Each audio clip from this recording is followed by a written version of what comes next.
Kembali bersama kami di NTV Sport dan ini dia segmen Gocek bareng Bro Marco yang sudah kita nanti-nantikan. Sudah ada Bro Marco bersama saya di sini. Saya cukup surprise sebenarnya karena Marco hari ini akan membahas tentang timnas Indonesia yang memang performanya di dua match belakangan ini atau di friendly match begitu ya, FIFA Matchday ini luar biasa dan akhirnya mendongkrak ranking FIFA timnas Indonesia begitu ya. Ya, saat orang-orang sekarang memang lagi demam Piala Dunia. Betul, ya. Kita masih ada apalagi PR nih, masih ada timnas. Kita harus sampaikan juga bagaimana Betul. perkembangan timnas Indonesia di bawah John Hartman. Betul, tapi sebelum masuk ke sini saya mau curhat dikit nih sama Margo ya. Tadi di sosial media sempat scrolling gitu ya, terus lihat ada postingan foto-foto timnas Indonesia ketika gagal masuk ke Piala Dunia 2026. Oh, ya, kita itu tinggal selangkah lagi, betul, itu rasanya langsung nyeseknya keulang lagi gitu rasanya. Kalau kemarin kita sampai lolos, berarti kita akan membahas penampilan Indonesia di Piala Dunia 2026. Tapi iya katanya kegagalan itu adalah kesuksesan yang tertunda. Baik, kita aminin itu dulu. Dan kita sekarang berbicara tentang timnas di bawah era John Hartman, di mana memang ada asa yang kembali mulai dirajut lagi pelan-pelan, walaupun kemarin kita sudah sempat nyesek gitu karena kita gagal ke Piala Dunia 2026 karena Irak aja nih akan main loh di Piala Dunia 2026 dan kita hanya kalah 1-0 lawan Irak di round 4. Nah, ini kita mau bicara tentang timnas Indonesia di bawah John Hartman. Ada 4 FIFA Matchday yang sudah dilalui oleh John Hartman di bulan Maret. Ini bulan Maret dan ini di bulan Juni. Hanya ada 1 kekalahan berhadapan dengan Bulgaria yang memang kita tahu ranking kita cukup jauh tertinggal. Namun kita mengawali bersama John Hartman dengan kemenangan 4-0 lawan Saint Kitts and Nevis. Dan di sana ada Beckham Putra yang mencetak 2 gol, ada Ole Romeni yang mencetak 1 gol, lalu ada Mauro Zylstra. Dan yang terakhir kita melihat bahwa bagaimana timnas Indonesia bermain cukup baik saat berhadapan dengan Oman, di mana kita sejarahnya 38 tahun kalau nggak salah kita nggak pernah menang, dan kembali kita bisa menang lewat 3-0. Dengan ranking yang cukup jauh juga 79 jaraknya. Mereka 79 ya, saat mereka tanding Indonesia masih 122. Lalu Indonesia kembali bertanding melawan Mozambik dari Afrika, di mana kita berspekulasi bahwa atau memprediksi bahwa akan menang besar karena memang Oman lawan Mozambik bisa menang dengan skor 3-1 atau 4-1 kalau nggak salah ya, 4-1. Sementara kita akhirnya hanya bisa menang dengan 1-0. Nah, kalau kita lihat di sini ada 4 pertandingan ini, ada 1 nama yang cukup mencuri perhatian kita adalah Ole Romeni, di mana Ole Romeni dalam 3 pertandingan berhasil mencetak gol ya, kecuali melawan Bulgaria. Artinya Ole Romeni masih menjadi andalan kita di lini depan, masih menunjukkan kapasitasnya sebagai striker nomor 9, dan walaupun sempat oleh John Hartman agak ditarik ke tengah saat berhadapan dengan Saint Kitts and Nevis dan memberi umpan kepada Beckham Putra, namun Ole Romeni masih menunjukkan kualitasnya atau ketajamannya di lini depan. Yang menjadi kekhawatiran lah, boleh dikatakan kekhawatiran kita adalah belum ada terlihat sejauh ini pelapis bagi Ole Romeni. Jadi Ole Romeni masih satu-satunya yang bisa kita harapkan untuk menjadi daya gedor ya, juru gedor lah bagi pertahanan lawan. Dan kita belum bisa melihat pelapisnya apabila Ole Romeni amit-amit cedera gitu, kita belum bisa tenang karena memang belum ada pelapis yang sepadan. Berbeda halnya dengan penjaga gawang, Mai. Kalau kita lihat penjaga gawang mampu clean sheet dalam 3 pertandingan terakhir, 2 pertandingan terakhir atau 3 pertandingan lah, tidak kebobolan kecuali lawan Bulgaria. Ada 2 kiper yang cukup tangguh saat ini, ada Martin Pas dan juga Emil Audero. Dua-duanya bermain cukup baik kemarin, satu melawan Oman yang Emil Audero bisa mementahkan penalti, lalu Martin Paes juga bermain cukup baik lawan Mozambik, bisa mementahkan 1 peluang emas kemarin dari Mozambik yang sudah berhadapan 1 lawan 1 dengan kiper. Artinya kita masih memiliki cukup keyakinan atau ketebalan skuad itu di sektor penjaga gawang, dan apalagi di sektor belakang juga sama. Kita masih cukup nyaman lah, cukup aman untuk sektor belakang karena kita tahu bahwa dalam 2 pertandingan terakhir di sini tidak ada nama J.I. Jazz. Digantikan oleh Rizky Ridho. Nah, di sana ada Rizky Ridho, ada Elkan Bagot, lalu ada Justin Hubner yang akhirnya bisa mencetak gol lawan Oman. Lalu di pertandingan kedua Calvin Verdong diturun ke belakang. Jadi ada beberapa yang membuat kita cukup aman lah untuk sektor belakang. Selain kekuatan atau ketebalan skuad yang dimiliki oleh John Hartman, paling tidak perubahan komposisi pemain atau skema bermain juga membuat lini bertahan kita itu terlihat cukup kuat. Walaupun saat melawan Mozambik kemarin terlihat agak sedikit kurang berirama ya, karena memang ada perubahan di sektor belakang, di mana ada Calvin Verdong yang akhirnya diturunkan ke belakang untuk mendampingi Rizky Ridho dan Elkan Bagot. Dan ini membuat lini ke belakang seakan kehilangan ritme bermainnya, berbeda seperti lawan Oman. Tapi sejauh ini cukup aman kalau kita melihat hasil pertandingan yang dilalui oleh Indonesia. Jadi dari sini bisa kita lihat bahwa memang ada PR yang masih harus dicari, itu adalah di lini depan. Sementara lini tengah kita kemarin juga memang ditinggal The Professor, itu terlihat agak gimana ya, agak kurang kreatif. Kurang kreatif. Jadi ya boleh dikatakan kita masih membutuhkan seorang sosok Tom Hai di lini tengah. Walaupun kemarin memang bermain cukup baik, apalagi melawan Oman ya. Bermain cukup cair, bermain cukup agresif juga. Namun ketika ada Tom Hai di lini tengah, itu akan lebih berirama atau lebih terarah lah permainan timnas Indonesia. Dan tendangan-tendangan dari luar kotak penalti yang dibutuhkan saat melawan Mozambik juga mungkin akan lebih bisa dieksekusi seperti itu. Nah ini dia hasil 4 ini membuat, atau 2 terakhir ini membuat Indonesia rankingnya naik di posisi 118. Namun bukan itu saja yang patut kita syukurin adalah bahwa ini menjadi perjalanan yang mulus bagi John Herman untuk melihat kerangka tim terbaik nantinya untuk timnas Indonesia. Karena kita tahu bahwa sebelum Piala Asia nanti di bulan Januari 2027, Indonesia akan menghadapi 2 kejuaraan atau turnamen di level ASEAN, yakni Piala AFF dan juga FIFA ASEAN Cup. Jadi ada FIFA ASEAN Cup yang baru yang dicanangkan oleh Presiden Gianni Infantino. Di sana akan berlangsung kalau nggak salah bulan September atau Oktober. Sementara untuk Piala AFF di bulan Juli sampai Agustus. Jadi ini menjadi modal penting bagi John Herman untuk membawa timnya ke 2 kejuaraan ini.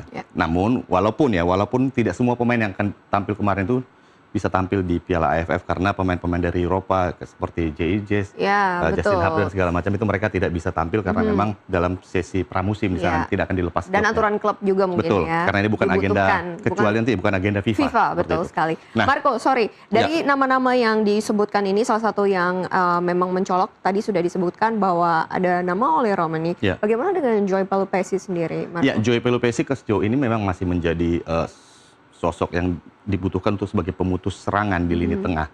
Jadi dia sejauh ini masih berperan cukup sesuai dengan tupoksinya lah boleh dikatakannya sebagai gelandang bertahan.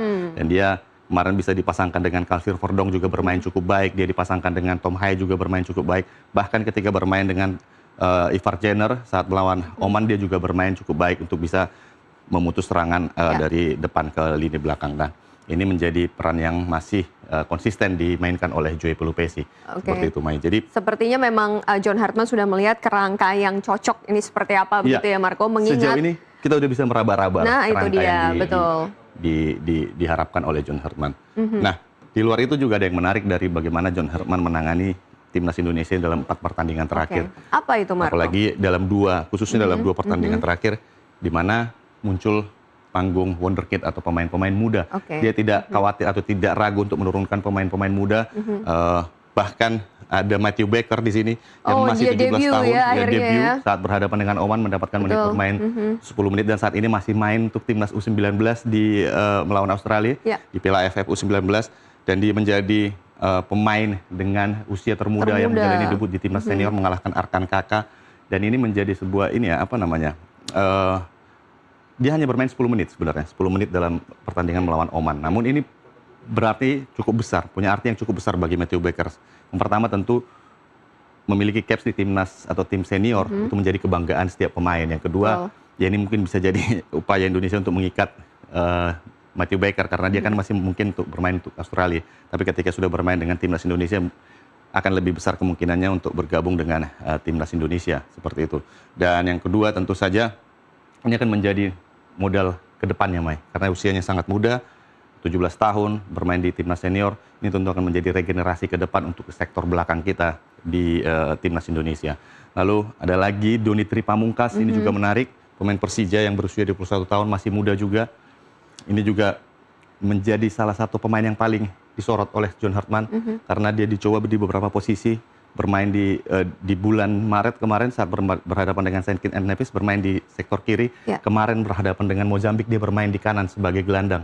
Dan ini 2 posisi yang memang sedang dilihat oleh John Herman di manakah posisi Dimitri akan bisa dioptimalkan. Karena apa? Karena kalau di sektor kiri di bagian pertahanan dia akan bersaing dengan banyak pemain di sana. Jadi agak susah untuk mendapatkan menit bermain. Tapi apakah ketika ditaruh di gelandang kanan, dia mungkin akan mendapatkan kesempatan untuk bisa lebih besar untuk bisa menjadi starting line up. Walaupun kemarin permainannya tidak terlalu optimal untuk bermain di gelandang kanan. Lalu ada Rehan Hanan juga. Ini adalah gelandang serang yang memang sebelumnya sudah pernah berseragam timnas, namun kemarin kembali diturunkan saat melawan Mozambik di babak kedua. Dan peran Rehan Hanan cukup baik. Lewat sentuhannya sempat terjadi peluang yang cukup bagus, di mana Nathan Choaon akhirnya mendapat kesempatan untuk bisa melepaskan syuting, walaupun akhirnya membentur mistar dan kita hanya menang 1-0. Tapi paling tidak dengan kehadiran pemain-pemain muda ini menunjukkan bahwa John Hartman tidak hanya terpaku pada pemain-pemain yang sudah ada, atau pemain-pemain yang sudah terbina atau sudah tertempa lah boleh dikatakan. Dia juga melirik pemain-pemain yang masih muda, pemain-pemain yang main di liga lokal juga dia masih melirik. Termasuk kalau kita lihat ada 2 pemain Persija di sana, sementara di sini Matthew Baker bermain untuk Melbourne FC. Jadi ini merupakan salah satu sentuhan yang memang boleh dikatakan agak sedikit berbeda dari John Hartman dibandingkan pelatih-pelatih sebelumnya. Dan ini baik untuk timnas Indonesia karena kita bisa melihat regenerasi nantinya. Karena memang timnas kan tidak selamanya ya. Apalagi target John Hartman adalah 2030 untuk bisa lolos ke Piala Dunia. Tentu dia membutuhkan pemain-pemain yang memang dalam usianya nanti masih cukup prima untuk main di 2030. Nah ini dia, sejauh ini boleh dikatakan kita cukup puas atau cukup bergembira lah, cukup senang melihat performa timnas cukup di bawah optimis ya. di bawah John Hartman. Kecuali kemarin ada satu kejadian di mana ada supporter norak. Oh ya, betul. Ini melalui acara ini kita mau mengingatkan, stop. Jangan lagi ada kelakuan-kelakuan yang menjatuhkan mental pemain sendiri karena kita bermain di timnas Indonesia. Ya, karena kita saat itu sedang mendukung tim nasional Indonesia, tim nasional artinya Indonesia, negara kita, betul, warnanya bukan satu. klub ya. Betul. Jadi kita tahu lah, maksudnya kita nggak akan masuk ke ranah fans ya, karena mereka memiliki, ya kita nggak bisa, kultur mereka berbeda, gaya mereka mencintai klubnya berbeda-beda. Kita nggak bisa menyalahkan, kita nggak bisa membenarkan. Kita hanya bisa mengamati, boleh dikatakan seperti itu. Tapi ketika kita berbicara tentang timnas Indonesia, di situ adalah merah putih, kita harus saling mendukung. Di luar negeri juga sama sebenarnya. Bahwa jangan lagi ada mengamplifikasi atau membenarkan, menormalisasi bahwa rasisme, pemain harus bisa melawan harus kuat mental, diledekin di depan mata atau dihujat di depan mata. Enggak, mereka juga manusia gitu loh. Bahkan David Beckham juga pernah marah gitu loh ketika dihujat terus oleh pendukung LA Galaxy. Bahkan Ferdinand Sinaga pernah melompat pagar, walaupun itu tidak dibenarkan. Pemain memang dituntut untuk bisa memiliki mental baja, tapi bukan berarti mereka juga jadi malaikat gitu loh. Mereka juga bukan berarti mereka diam aja begitu ya ketika diperlakukan tidak adil atau tidak sopan gitu. Jatuhkanlah mental pemain lawan, jangan pemain sendiri gitu loh. Kalau di klub wajar lah, di luar negeri juga mereka ledek-ledekannya kan luar biasa kan, kasar-kasar juga gitu loh. Rivalitasnya tinggi. Tapi untuk timnas stop lah. Maksudnya di luar negeri juga sama gitu, bahkan hooligan sendiri yang di tanah kelahiran hooliganisme itu di Inggris, ketika mereka mendukung timnas Inggris, mereka satu suara gitu. Iya, mereka bersatu, tidak terpecah-pecah. Tapi ketika masuk di liga mereka balik lagi nih, gontok-gontokan gitu loh. Nah, jangan sampai di Indonesia budayanya justru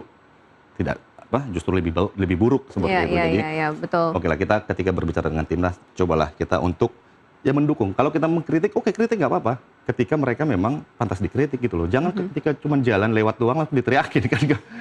Itu kan nggak fair lah boleh dikatakan. Itu kan sangat menyakitkan gitu. Karena pemain juga manusia. Kita harus berpikiran bahwa pemain itu bukan robot yang memang setiap hari. Dan bukan sasaran dari kemarahan. Kalau misalnya mereka punya kekecewaan tersendiri pada timnya mungkin begitu ya. Dan seperti yang tadi Marco sampaikan bahwa John Hartman ini punya target jangka panjang tentunya untuk timnas Indonesia pastinya, dan juga pemain-pemain muda yang tadi cukup bersinar begitu Marco ya, adalah regenerasi untuk harapan kita bisa lolos ke Piala Dunia berikutnya. Betul. Jadi ya pokoknya rivalitas klub berhenti di tataran klub saja.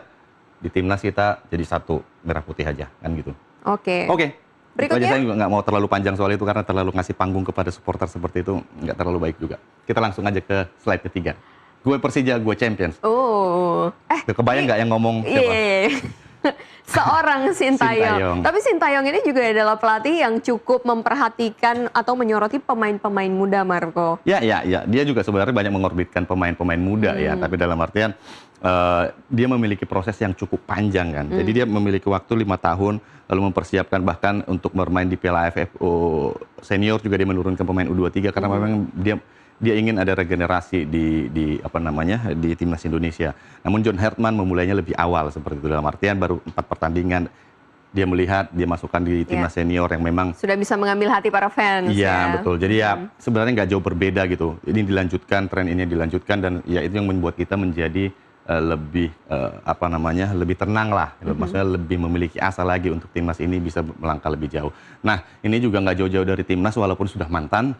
Ini mantan pelatih timnas Indonesia akhirnya kembali lagi ke Indonesia, dia melatih Persija Jakarta. Alasannya adalah karena dia sudah cukup lama di Indonesia dan mencintai Indonesia, dia akhirnya memilih untuk menjadi pelatih Macan Kemayoran karena tim ini ada di Indonesia dan menolak tawaran dari klub lain. Jadi sebuah ini ya, apa namanya alasan yang memang ya emosional lah boleh dikatakan ya. Jadi ya, memang kalau kita lihat juga pamor dari Sintayong ini sejak di timnas Indonesia itu terus melejit ya setiap tahunnya begitu ya Marco ya. Kemudian kembali lagi ke timnas Indonesia tentunya mendapatkan apa ya support positif begitu dari lebih banyak orang. Betul. Ya dia paling tidak di sini sudah punya nama, sudah punya banyak penggemar, tapi yang pasti bukan banyak itu iklan juga. Ya, banyak iklan juga, banyak job juga. Bahkan sampai ke berkuda juga, nyasar juga ke berkuda, tiba-tiba nongol di kejuaraan berkuda. Tapi bukan itu sebenarnya yang jadi faktor utama kalau dari jumpa pers kemarin, bahwa memang Sintayong ini memilih klub Persija karena dia menyukai Jakarta dan Indonesia lah. Punya kedekatan emosional tadi. Kedekatan emosional, betul sekali. Namun tugasnya tidak mudah, Mai. Karena kita tahu Persija musim ini finish di peringkat ketiga. Sementara ada tuntutan juga untuk menghadiahkan kemenangan atau gelar juara untuk ulang tahun Jakarta ke-500 atau setengah abad. Jadi tugasnya tidak mudah. Apalagi kalau kita lihat rekam jejak Sintayong sebenarnya cukup panjang. Iya, cukup panjang. Di klub itu sebenarnya tidak terlalu banyak ya. Dia lebih banyak di timnas. Dan kalau kita lihat di sini di 2009 dia pertama kali menjadi pelatih kepala di Seongnam Ilhwa Chunma. Ini klub Korea Selatan dari 2008 sampai 2012, dan 2009 dia menghadirkan runner up K-League, terus Korea FA Cup runner up juga. Baru di 2010 dia menjadi juara Liga Champions Asia, bukan juara Liga Korea ya. Lalu juara Korean, ini Korea, ini kok Koran ini, Korean FA Cup, jadi kayak kopanya di sana lah. Nah, artinya apa? Artinya memang kemarin juga sempat dalam jumpa pers itu ada yang mempertanyakan hal ini, bahwa Sintayong itu dikenal sebagai pelatih yang berproses. Jadi dia tidak datang instan untuk menjadikan sebuah klub atau sebuah tim untuk menjadi juara, dia membutuhkan proses. Namun Sintayong tidak memiliki waktu yang lama untuk berproses karena Persija tentu saja berharap bisa secepatnya juara. Karena apa? Karena ya satu, karena memang musim ini mereka di peringkat 3, lalu mereka juga akan menghadapi apa namanya Jakarta juga akan ulang tahun. Paling tidak ini menjadi kado yang indah bagi Jakarta nanti saat berulang tahun setengah abad. Kalau bisa sebelum setengah abad bagus, tapi kalau saat setengah abad nanti udah juara itu bolehlah diterima gitu. Tapi dan tantangannya tentu tidak mudah, walaupun dan ini menjadi apalagi terakhir kali dia di Ulsan berjalan tidak baik. Jadi dia dipecat sebelum kontrak berakhir dalam 10 laga, 2 kali menang, 4 kali imbang, dan 4 kali kalah. Dan ada beberapa intrik di Ulsan, walaupun dia sudah melupakan itu, namun ini tentu menjadi apa ya, semacam catatan buruk lah bagi seorang Sintayong. Dan ya kita senang-senang aja sih Sintayong masuk ke Persija karena persaingan di Super League musim depan akan semakin ketat. Betul sekali. Apalagi juga Persib juga punya pelatih baru ya Marco ya. Walaupun saya lebih senang kalau memang Bojan masih di sana, jadi kita mau melihat head to head ya, antara Sintayong dan Boyan. Adu ilmu nih. Iya, sekarang Persib ditangani oleh apa namanya Igor Tolik, dan kita akan menunggu apakah Persija masih mampu untuk menjadi juara musim ini. Atau musim depan. Atau musim depan ya pastinya ya. Oke, itu saja Marco. Ya. Oke, terima kasih banyak Marco untuk gocekannya hari ini. Ini menjadi angin segar begitu ya bagi kita semua, terutama untuk timnas Indonesia setelah kekecewaan demi kekecewaan yang kita Yes. alami. Semoga saja rencana jangka panjang dari John Hartman ini bisa Yes. gol di tahun yang sudah ditargetkan, dan juga of course seperti yang tadi Marco katakan, Persija Jakarta dengan pelatih barunya Sintayong yang punya kedekatan emosional dengan rakyat Indonesia, terutama Jakarta, Betul. juga bisa memberikan dampak positif. Oke? Oke. Terima kasih Marco. Baik pemirsa, kita masih ada informasi menarik lainnya, tetap bersama kami di NTV Sport. Thank you. Terima kasih.